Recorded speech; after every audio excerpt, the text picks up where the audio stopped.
presento al ingeniero William Holness, que es especialista en la mitigación del cambio climático. Trabaja para la División de Medio Ambiente de la ONU. Muy buenas tardes a todos. Para mí es un honor estar aquí entre una audiencia sobre todo tan joven. Me motiva mucho el estar como entre ser un joven y estar acá también ayudando a presentar y llevar adelante el programa. Mi presentación va a ser un poco más distinta. No está enfocado 100% en tecnologías BIM, sino en las aplicaciones de dicha tecnología en el futuro. Como, Anaí, parece que no como, quise ver así todo.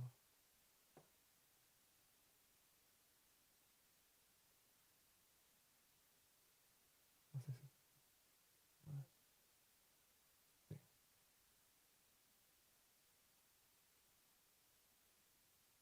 Bueno, para poder explicar un poquito, disculpen ahí la sobreposición.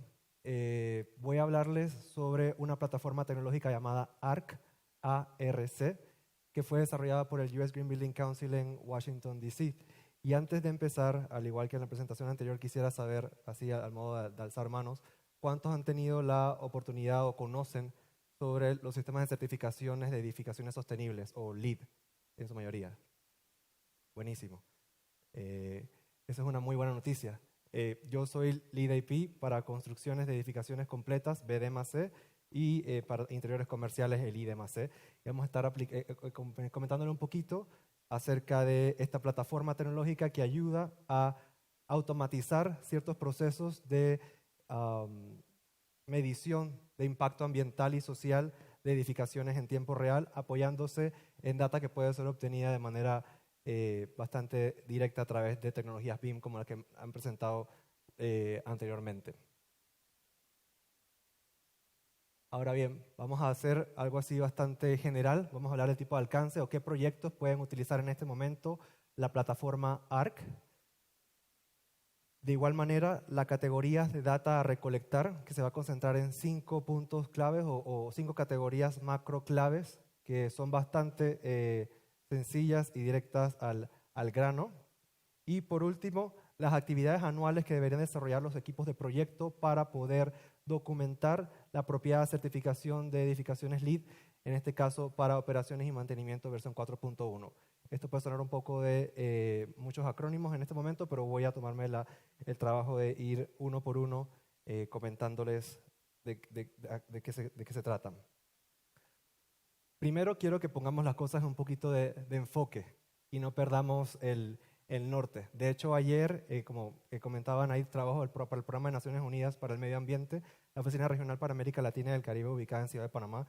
El alcance de nuestra oficina abarca todos los países que se encuentran de México hacia abajo, incluyendo pues a la República Mexicana. Y pues nos estaban comentando sobre los impactos que ha tenido en el sector de construcciones el cambio climático, sobre los efectos negativos y cómo podríamos estar haciendo. Así como estaban comentando anteriormente que lo que no se construye con BIM está siendo obsoleto, si no estamos construyendo algo sostenible, también estamos construyendo de manera obsoleta. El impacto pues, se ve reflejado sobre todo en el sector hotelero, en las penínsulas de Yucatán y Baja California, en México, y en el alza de las primas de seguros o la negación de ciertos seguros a las zonas hoteleras por huracanes o tormentas tropicales que cada vez son más frecuentes debido a los efectos del cambio climático. Así que no podríamos realmente estar siguiendo hablando o construyendo sin tomar en cuenta el impacto que está teniendo esta edificación en nuestro entorno, no en esas generaciones futuras solamente, sino estamos haciéndolo de manera tan acelerada que nos va a llegar a afectar incluso a nosotros mismos. El sector de edificaciones es responsable, en términos generales, del 40% del uso de energía primaria, y de ese 40% pues, puede ser uso de energía primaria ya sea directamente para calefacción en algunos lugares o para producir electricidad. Y con base en lo de electricidad, pues 72% son responsables del consumo eléctrico. El 39% de las emisiones de CO2, que pues son los principales exacerbantes de los efectos del cambio climático y cómo podemos contrarrestarlo a través de estrategias de mitigación. Y son también quienes consumen el 14% de agua potable. Estas son cifras de Estados Unidos, pero pueden ser bastante parecidas a las que se ubican en nuestra región. Con edificios sostenibles o a través de tecnologías como como BIM, que pueden ayudar a obtener un edificio de una manera más fácil, expedita, la certificación LEED, los edificios sostenibles pueden disminuir estos impactos en reducción de un 30 a un 40% en consumo de energía, aumento de la productividad en un 2 a 10%, y esta productividad puede ser medida de manera muy directa en aulas o salones de clase que obtienen una certificación dentro de una escuela que se llama Lead for Schools o Lead para escuelas, y cómo estos estudiantes tienen un desempeño mejor que aquellos que en condiciones similares, sin estar en una edificación no certificada, rinden en sus deberes y en sus asignaciones, y esto también puede traslaparse a productividad en el ámbito laboral. Y con base en el ámbito laboral y también el escolar, hay 35% menos de ausentismo. Y este ausentismo viene dado por la reducción del síndrome de edificio enfermo, que viene más que todo dado por una disminución en la mala calidad del aire que puedan tener las edificaciones que cuentan con estas certificaciones. Por cada dólar ahorrado en costos de operación, se aumenta el valor de la propiedad en 10. Así como estábamos viendo en qué momento era más fácil de resolver un problema, aquí tenemos que también tener en cuenta los beneficios, que por cada dólar ahorrado en operación al utilizar estrategias de sostenibilidad durante los procesos de diseño y construcción y también durante la operación, podemos aumentar el valor de la propiedad, y esto también se ve en que los edificios certificados como LEED tienen una alta rentabilidad. Y para irnos entrando un poquito más en materia, quiero entrar a la economía circular de los edificios y concentrarnos en 4 categorías principales, y tomando en cuenta que esta economía circular la estoy enfocando en una economía verde, o cómo podríamos realmente nosotros reducir los impactos de las edificaciones a lo largo del tiempo. Y son 4 categorías principales o momentos de la vida de un edificio principales. Primero, materiales y transporte. Esto quiere decir desde dónde se extrae el material, la energía utilizada para transformar esa materia prima en un producto que pueda ser utilizado en el edificio, y el transporte de dicha materia prima hacia la obra. México es un país industrializado, pero también es un país muy grande. Entonces, esas emisiones que se producen en el transporte tienen que ser consideradas, e incluso también es un país abierto al comercio, y pues también el material importado tiene que tomarse en cuenta las emisiones de ese transporte. La segunda fase es la fase de construcción, que usualmente toma, dependiendo de la edificación, pero digamos un edificio residencial por medio de 30 plantas puede tomar alrededor de unos 2 años en construirse, y las emisiones asociadas a ese trabajo constructivo. El siguiente es el uso, que es, usualmente se construyen edificios para que duren al menos o en promedio de entre 40 y 50 años. Entonces, tomando esto en consideración, las emisiones asociadas al uso y a la operación continua durante este largo camino. Y luego la disposición, que en muchos casos en la economía realmente circular no tiene que hacer una disposición completa, sino aprovechar los espacios que ya se encuentran utilizados por edificaciones anteriores, dejarle estructuras, si está de una manera que todavía se puede utilizar, y pues construir sobre ella, y de esa manera pues evitamos otro tipo de impactos indirectos. De estos 4 sectores ahora, quiero comentarles sobre un estudio que fue realizado por Zhejiang University of Technology en China para hacer un análisis económico del costo de carbono. Es un edificio residencial de 27 pisos en la provincia de Fujian, en China. Duró 2 años de construcción, y pues tenía una vida útil proyectada de 50 años, más o menos como lo que le venía diciendo yo anteriormente. Y pues analizaron las 4 fases presentadas. Y luego de esto se hizo un análisis del costo del carbono. En la gráfica de la izquierda arriba podemos ver las emisiones de carbono en el tiempo. Y vemos que tenemos 2 puntos considerablemente más altos en emisiones. El primero es al principio, y al principio esas emisiones son tan altas porque son el resultado de la extracción de la materia prima, su fabricación a través de procesos industriales, o su transformación a través de procesos industriales, y luego el transporte de dicha materia prima hacia la obra. Después tenemos como un pequeño valle que viene dado por emisiones que no son tan altas durante el proceso constructivo. Luego tenemos una gran llanura, si lo podemos llamar así, que son los 50 años de operación del edificio, digamos que opera de una manera constante, normal, con un buen mantenimiento y que realmente las emisiones no van en aumento porque se están tomando las previsiones para que todo funcione de manera adecuada. Y luego tenemos una bajada al momento de la disposición porque es algo que se realiza de forma relativamente corta y no tiene un impacto ambiental considerable. Tomando esto en consideración, nos podemos concentrar en dos categorías que tienen, primero vemos el pico alto al principio, que es el transporte y la producción de los materiales, y el segundo, que es el ciclo de vida útil de un edificio durante los 50 años que habíamos dicho. Y aplicamos, luego para comparar peras con peras, siguiendo teorías económicas, tenemos que traer todos los costos al presente para poder compararlos. Y esto se hace a través de diferentes tasas de retorno. Tomamos en países industrializados, se usan tasas desde 2% en Suiza, por ejemplo, y a 8% en Reino Unido. Entonces, tomando esto en consideración, vemos que la parte verde de la gráfica de pastel representa la fase de operación, mientras que la parte azul es la parte de producción de materiales y el transporte. Las otras dos fases las vamos a obviar porque son relativamente no significativas en el proceso. Y nos damos cuenta que a mayor tasa de descuento, más importancia se le da a los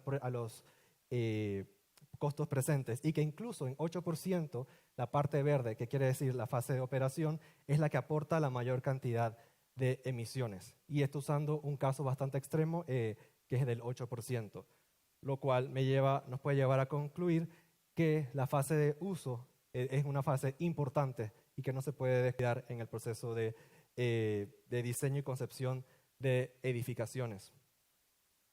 Y porque independientemente de la tasa de descuento es la que tiene pues, los impactos ambientales más importantes y no podemos descuidar el sector de edificios existentes.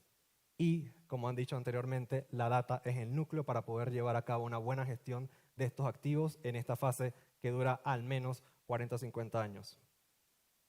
Luego entonces surge LEED. Y bueno, LEED para operaciones y mantenimiento, que ha existido desde su versión 2009 y se ha llevado, pues, ha tenido cada vez más cabida en mercados y vamos a hablar también un poquito de su impacto en México. Y para aquellos que no habían conocido de LEED, LEED es un acrónimo, Leadership in Energy and Environmental Design o Liderazgo en Diseño Energético y Ambiental, es una certificación de edificaciones sostenibles y de hecho la más popular en el mundo, que fue creado por el US Green Building Council, el Consejo de Edificios Verdes de Estados Unidos, en la década de los 90 y que empezó como un programa que tuvo gran acogida en edificios federales en Estados Unidos y luego en toda la nación y pues fue teniendo expansión en diferentes mercados, incluyendo a muchos países en América Latina y como México como uno de sus principales usuarios. Y bueno, aterrizando un poquito más, en México, de hecho, México se encuentra en el top 10 de los países que tienen edificios certificados LEED en el mundo. De hecho, en el año 2017, el último que se tiene data, México ocupó la posición número 9 en el mundo, solamente superado por Brasil en América Latina, y pues tiene 5.16 millones de metros cuadrados gruesos certificados bajo LEED, con 305 proyectos certificados en ese momento. Pero en todos los sistemas de certificación ahí vemos las cifras de proyectos registrados y estos sistemas de certificación también se dan para diseño y construcción, pero también valen para la operación de edificios y que incluso en la última versión de LEED, que es la que está vigente para todos los sistemas de certificación, la versión 4, tiene 159 edificios registrados. Y en el grupo de edificaciones existentes tenemos entonces 67 proyectos registrados bajo la versión anterior, 24 bajo la versión penúltima, digamos, y ya bajo la última, la versión 4.1, y que incluye una categoría o una subcategoría para edificios, para interiores en operaciones y mantenimiento, tiene un proyecto registrado. LEED cuenta con ciertos requerimientos mínimos de programa, que les vamos a mencionar que son 3 y son bastante fáciles. La primera es una ubicación permanente en un terreno existente. Esto quiere decir que tiene que ser la ubicación, y ya sabemos que las emisiones del transporte son importantes, tiene que mantenerse estable para poder darle una continuidad y uniformidad al estudio. No podemos usar un carro casa, por ejemplo, y tratar de certificarlo como LEED porque se pierde sentido. Y en terreno existente porque incluso nos pasó a nosotros en Panamá, soy panameño, y allá construyeron 2 islas artificiales frente a la bahía y pensaban construir ahí edificaciones que pudieran optar por la certificación, pero realmente los impactos ambientales de construir una isla artificial no se puede premiar realmente a una edificación que ya empezó de esta manera, así que tomarlo mucho en cuenta. Luego también que los límites del proyecto deben ser razonables, y esto pues las estrategias de BIM nos podrían ayudar un montón acá en utilizar áreas y que sean congruentes y así evitar el gerrymandering o el tratar de alternar áreas que para una estrategia te podrían dar cierta cantidad de puntos de una manera desordenada, y pues con esto, con lo que están hablando, lo que nos ha estado hablando anteriormente, pues podemos llegar a tener un número uniforme. Y se deben cumplir con áreas mínimas, que es de 93 metros cuadrados para edificios existentes y 22 metros cuadrados para interiores. Luego entonces surge ARC. ARC surge porque, y a los que han tenido experiencia con proyectos LEED, la verdad es que es una gran cantidad de información que se tiene que reunir desde, como decía Patrick, la parte BIM o antes de BIM, en una parte que se llama prediseño de las edificaciones, para poder realmente tener la data y poder trabajar en ella en las fases de construcción y luego también en operación. Pero se hacía un trabajo, la verdad, se hace realmente un trabajo de bastante dedicación. Los proyectos deben contratar a consultores que tengan experiencia y que se pueda entonces recabar toda esta información, y que el proceso de duración de una certificación bajo un estándar normal de LEED tiene que recopilar data de al menos 2 años. ARC viene a simplificar mucho, viene a pedirnos resultados bastante tangibles, bastante directos. No se enfoca tanto en el cómo, sino en el resultado, que es lo que realmente al final importa, y viene a dar entonces esa apertura que incluso proyectos que no están certificándose o no están en proceso de certificación bajo LEED o nunca lo han sido, puedan utilizar la plataforma a un costo para que puedan entonces disfrutar de los beneficios de la practicidad, y que puedan pues vender ese asset o ese valor agregado, que de hecho ya no debe ser un valor agregado, sino algo que está integrado en el edificio, qué tan sustentables son y cuál es su huella de carbono y cómo se sienten las personas estando dentro. Creo que eso nos hace a todos ingenieros y arquitectos responsables. Y como les comentaba, son 5 categorías que vamos a estar viendo un poquito más de detalle en los próximos minutos, que son energía, agua, desechos, transporte y experiencia humana. Y no se preocupen, como les digo, vamos a poder andar un poquito más en cada uno de ellos. Estos no se ven, estas 5 categorías no están pues ponderadas de igual manera, tienen un peso relativo de acuerdo a la cantidad de emisiones o los impactos o la importancia que tiene también para la salud humana cada uno de ellos. Vemos los puntos que tiene cada uno. La que tiene más puntos pues es energía, la experiencia humana viene de segunda, luego sigue el agua, luego sigue el transporte y luego siguen los desechos. Y también tenemos que tomar en cuenta que si vemos, cada una de estas está reflejada en una de los círculos concéntricos del diseño de la puntuación en la plataforma, pero adentro también tenemos unos puntos base que son 10 que debemos pues obtener, y que vamos también a hablar un poco más adelante, que es el punto de partida luego haber cumplido con los requerimientos mínimos del programa, que fueron los 3 que mencioné anteriormente. Y así se vería una scorecard o una tarjeta de evaluación de LEED, y con la cantidad de puntos ponderados de una manera. La meta, o sea, realmente no es la meta, es el máximo, son 100 puntos posibles, pero tenemos que obtener al menos 40 para obtener una certificación de nivel base. Vamos a también hablar de los niveles de certificación más adelante, pero para que tengamos una idea de las estrategias que se pueden tener. Esto para LEED con ARC. LEED sin ARC realmente sería una lista bastante más amplia de estrategias y con puntos diversos, pero esto permite que se haga un proceso bastante más directo de certificación. Y como les mencioné hace 2 segundos, hay diferentes niveles de certificación. Empezamos por 40 o el LEED certificado base, pasando a 50 puntos o más, que son LEED Silver, 60 puntos mínimo para LEED Gold y 80 puntos o más para LEED Platinum, que es el nivel más alto de la certificación. Obviamente se motiva a las personas a obtener un nivel más alto porque te da realmente más estatus y más poder de venta también al final con el cliente. ¿Cómo certificar un proyecto bajo ARC y utilizando Lead Performance Path? Pues tenemos que asegurarnos que el proyecto cumpla con los prerequisitos que vamos a estarles, pues, los prerequisitos de hecho están mencionados acá, los que dicen prerequisite o required, que son los puntos de partida de la certificación y que pues podríamos irlos viendo, pero con el tiempo tan reducido que tenemos, mejor prefiero pasar al grano, pero bueno, hay que cumplir con esos prerequisitos y luego asegurarnos que tenemos instalación de medidores tanto de energía como de agua para todo el edificio. Y si lo tenemos, pues a su vez de una manera más subdivididos, bien. Esto realmente creo que no es un problema en nuestra región en general porque no se nos cobra con base en una medición que cada vez va siendo más exacta y restrictiva y estas mediciones se tienen bastante seguras. Asegurarse entonces los créditos bases, que son 10, que voy a estarles comentando muy por encima ahora en un momento. Documentar y someter la revisión al GBCI. El GBCI es el Green Business Certification Inc., que es una organización hermana al US Green Building Council que se encarga de la certificación de edificaciones LEED.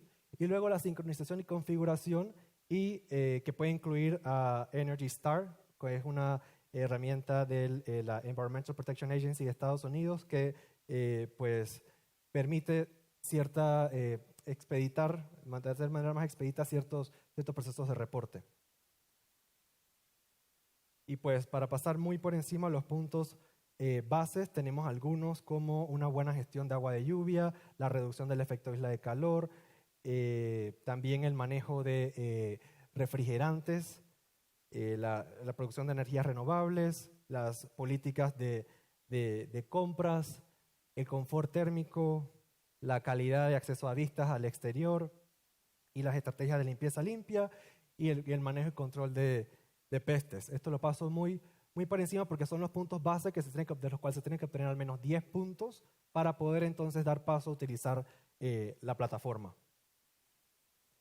Y ya luego, cumpliendo primero con los requerimientos mínimos del programa, con los prerequisitos y con estos 10 puntos base de partida, entonces podemos empezar a utilizar y aprovechar los beneficios que brinda esta plataforma. Y se requieren 3 datos esenciales que son bastante sencillos y que para los cuales BIM nos podría ayudar de una manera estupenda, que es el área bruta total del edificio y que se mantenga constante para la aplicación y la evaluación de todos los créditos y las estrategias que vamos a ver a continuación.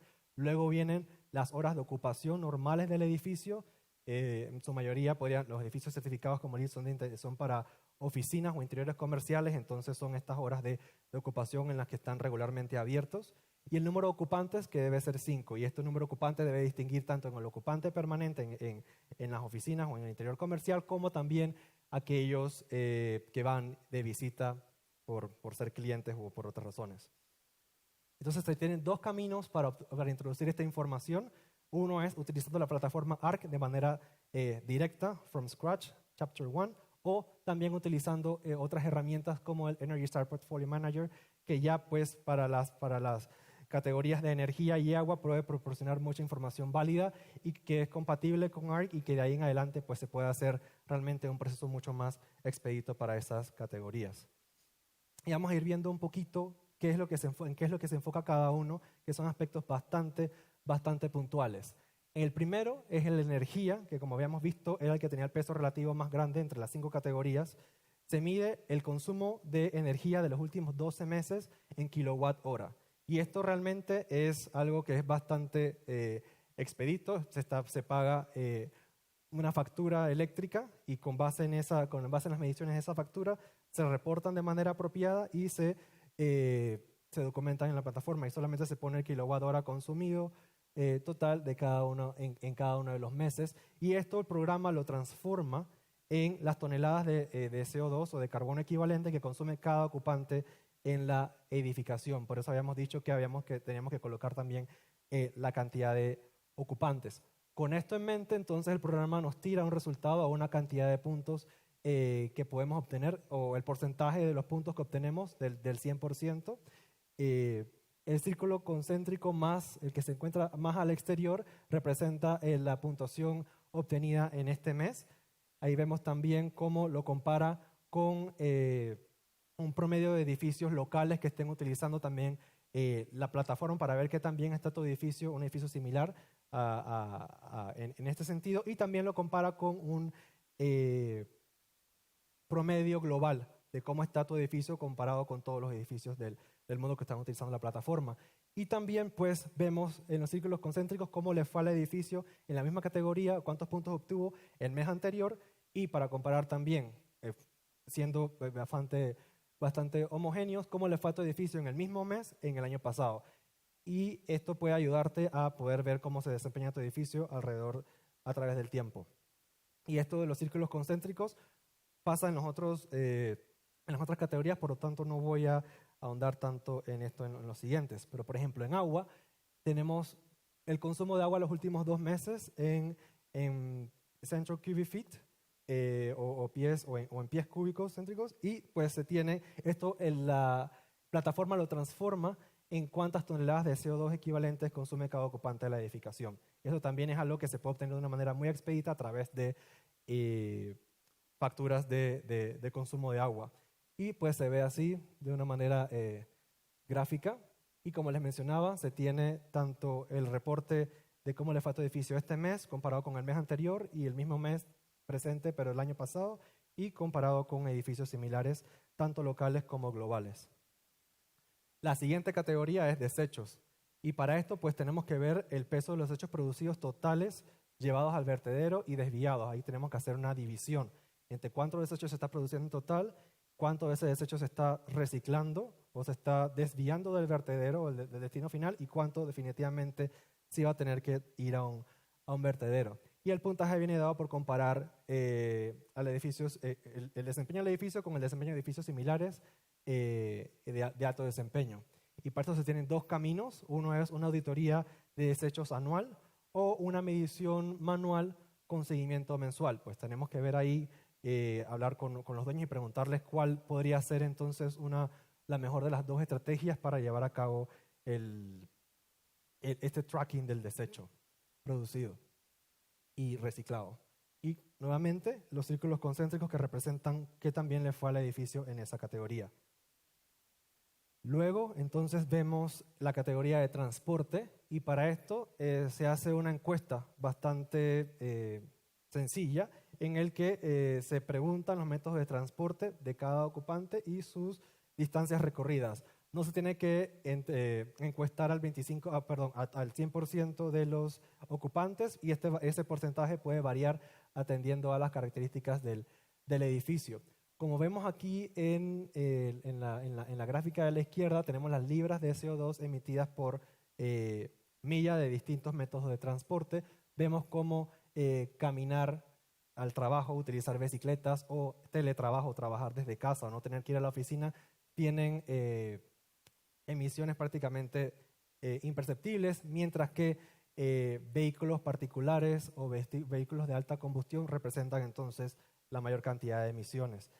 Esta cantidad de información es entonces transferida al sistema y se transforma en las toneladas de CO2 equivalentes de estos sistemas de transportes. Y la encuesta puede ser hecha a través de una herramienta tecnológica que pueda permitirlo a través de la plataforma ARC como tal, enviándoles un link al correo electrónico de las personas, o también con un iPad o algún otro tipo de tablet que pueda ser puesto de repente en el lobby y asegurarse que las personas puedan llenarla de una manera más expedita. También es importante saber que estas encuestas deben hacerse en una semana normal, en un día normal, no de repente en un día que haya una semana irregular, como por ejemplo un fin de semana largo, que las personas puedan tomar otro tipo de previsiones sobre cómo transportarse desde hacia el edificio, sino que sea el comportamiento normal y que refleje esas emisiones estándares. Y la última categoría es la categoría de experiencia humana. Y para esto, pues se tienen 2 grandes grupos de actividades. La primera es una encuesta de satisfacción que lleva la misma dinámica que la encuesta de transporte de las cuales acabo de hablar.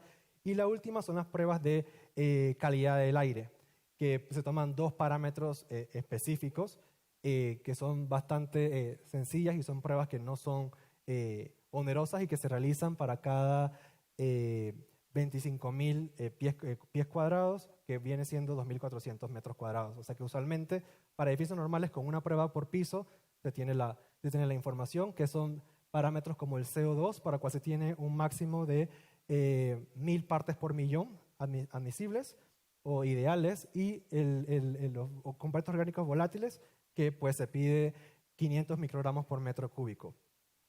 Y la puntuación es otorgada con base a la comparación de este edificio, o el desempeño del edificio, con edificios similares. Para el caso del CO2 se toma el valor del promedio del 95 percentil de las diferentes pruebas que se hayan realizado a la edificación, mientras para el caso de los VOCs se tiene que cumplir con el parámetro, y de caso no cumplirse se tiene que volver a hacer la prueba, porque estos los gases, tanto el CO2 como el VOC, tienen efectos distintos. El CO2 puede producir somnolencia, o que la persona no se encuentre, que sienta que tenga una falta de oxígeno y que se sienta por eso agotada. Mientras que los VOC sí pueden producir daños al cuerpo humano a través del sistema respiratorio. Entonces, por eso hay esa diferenciación.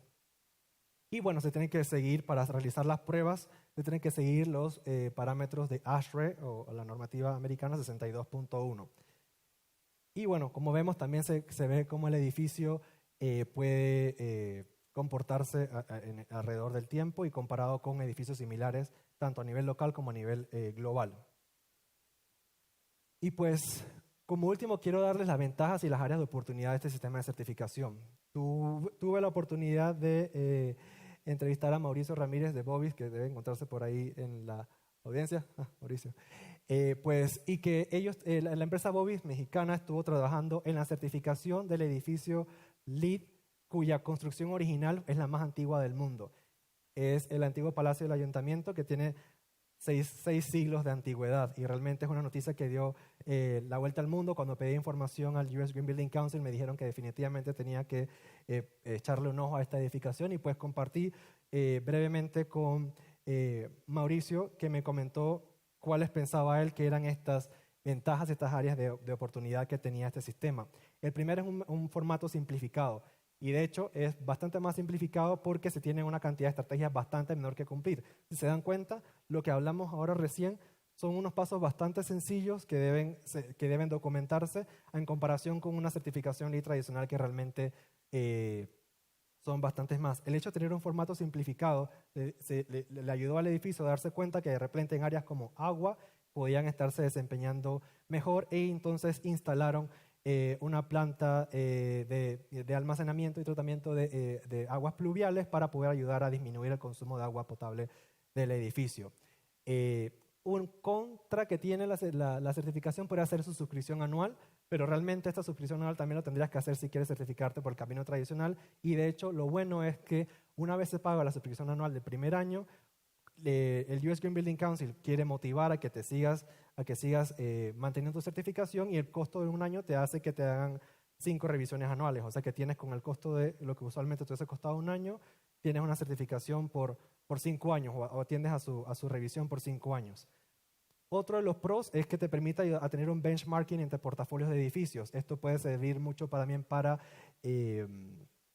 proyectos como sucursales bancarias, que podrían tener muchas de comportamiento similar, y quieres ver realmente que todas estén comportándose de una manera adecuada, y que no haya una que esté un poquito desfasada, y te permite ver esto de una manera mucho más clara.